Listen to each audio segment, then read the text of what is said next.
Emad Yacoub and Shannon Bosa-Yacoub are the co-founders and proprietors of Glowbal Group restaurants. Emad began his career as executive chef in several Toronto restaurants, then at Joe Fortes in Vancouver. Emad met his future wife Shannon at Joe Fortes while she was managing that restaurant's busy dining room. After spending several years in BC's restaurant industry, Emad and Shannon decided it was time to make their own move. They opened Toronto's Solo on Yonge Street and Brownstone Bistro before relocating back to Vancouver. Today, the GLOWBAL Collection is comprised of 8 restaurants: Glowbal Group Steaks and Satay in Yaletown, Coast Restaurant, Italian Kitchen, Trattoria Italian Kitchen, Society, Black+Blue, 2 IK to go locations, and 2 lounges, AFTERglow and O Lounge. Their 9th restaurant, called the Fish Shack, will open on Granville Street tomorrow, and I believe to the public the next day. Along with the city's largest patio at Black+Blue, we will leave later this fall, they'll confirm it. Please join me in welcoming Emad Yacoub and Shannon Bosa-Yacoub. How's everybody? The truth is, I'm just a good-looking face for the company. My wife started the company and she wanted a face for marketing, so she picked up my face and she put it on mine. She's the brain behind everything. The second part, I like the idea about traveling because she doesn't like Vegas as a place that I should get my inspiration. So every time I say Vegas, she says no Vegas. Restaurants, a little bit different. We grow up in a way about restaurant groups or about opening an own restaurant. I remember when I was a little younger and I was doing my apprenticeship and I worked with some of the most brilliant chefs in the world. He showed me exactly how the service has to be and how the food has to be. And you're always thinking you want to open your own restaurant. So you're thinking, I'm going to open a restaurant, I'm going to give people good food and good service. And they're going to come and open the door and there's going to be waves of people coming through the doors. Where it's not the truth. Restaurant business, we discovered that it's more than a science, it's an idea of an energy that you're trying to create. How can I create an energy that when people walking into the door and you're opening the door and bang, it hits you in the face and you say, there's something different about this place. It comes from what? It comes from lighting, it comes from music, it comes from designs. Every time we have an idea, as an example, the Fish Shack that we're launching tomorrow, I went to bed early night for one of these nights and decided I'm going to go to bed early. And I walked into bed at around 10 o'clock at night. And I wake up around 11:30. I can't sleep. But all I remember is a picture in my head of a fish net was full of seafood and corn and potatoes, something I saw in Seattle years ago. And I couldn't get it, shaking it out of my head. And by 4 o'clock in the morning, I have a concept on a piece of paper. I draw the concept, the lighting, the music, everything I want. And my wife wakes up in the morning and says, honey, we're shutting down Santa Fe and we're gonna start something new. She said, when did you think of that? I said, well, I didn't sleep last night. What we get out of that was what?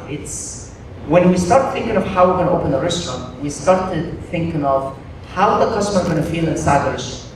When you walk through the doors, we sit with the designer and we say, where is the lights going to be hitting exactly the center of the table? Because we want the shadows, we don't want the lights in their face. And where the music, how to drop the speakers in the certain areas in the restaurant to create this very loud in certain area but very quiet in another area. How to create not just the lighting and the music and the designs, how to create a design when people walking in, you feel comfortable in.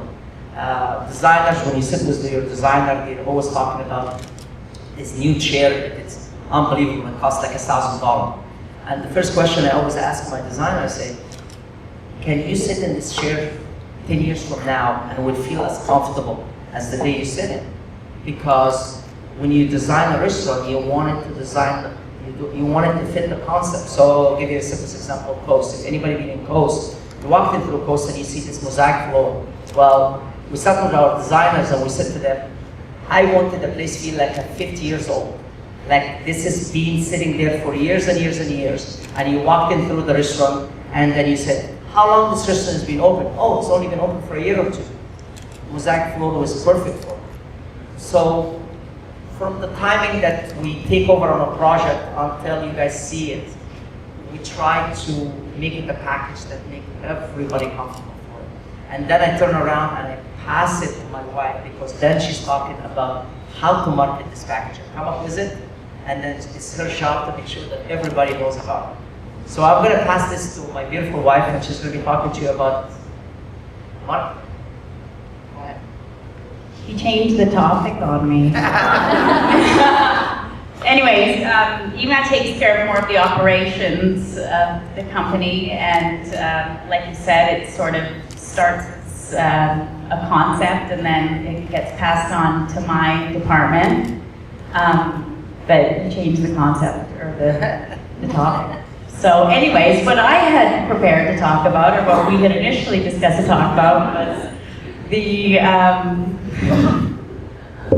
cards next time. We were going to talk about the way the restaurant business has sort of evolved. Do you remember? Yes.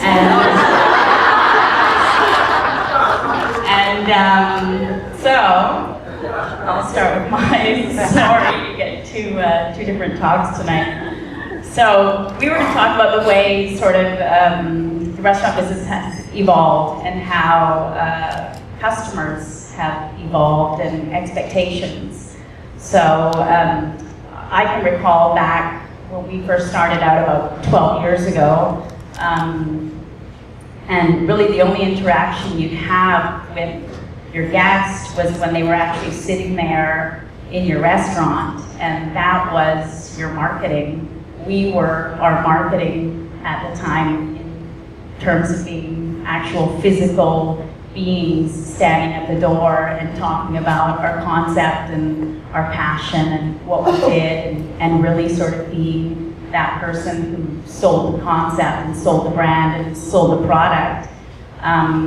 And now with sort of the evolution, the age of social media, which has been wonderful for us, and we really embraced it and really love it and view it as a huge part of our marketing, and it's factors into totally the daily operations of the company, but sort of has taken marketing or our interaction with the customer to be where, you know, I know when the guest has made a reservation, I know when they're in the cab on the way to the restaurant, I know when they've sat down, I know what they're drinking, I know what they're eating, I know, I see pictures of their food, you know, things, Definitely you know when there is a problem. and that's it, and we definitely know it's allowed us to sort of take that interaction and that experience to a really intimate level to be able to fix any sort of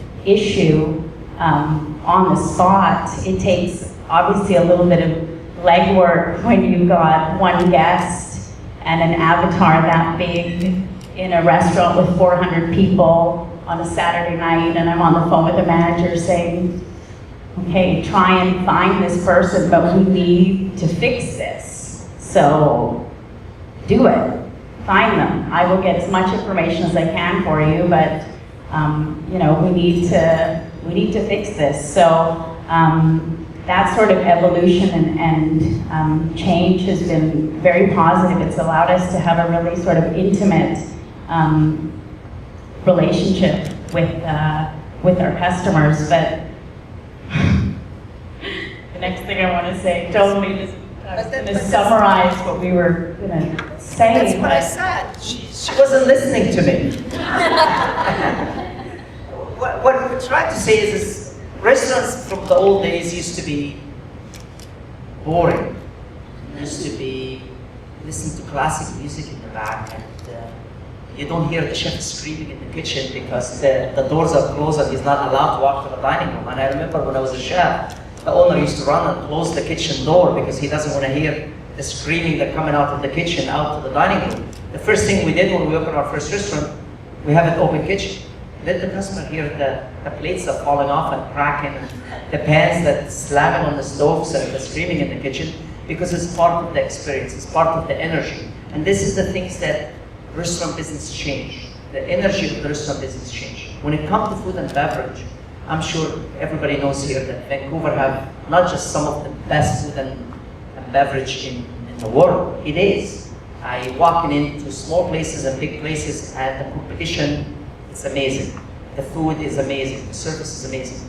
So every day when we're sitting with our team and we're talking to them about what we're doing, we have to say to them, we have to be a little bit more than just food and beverage.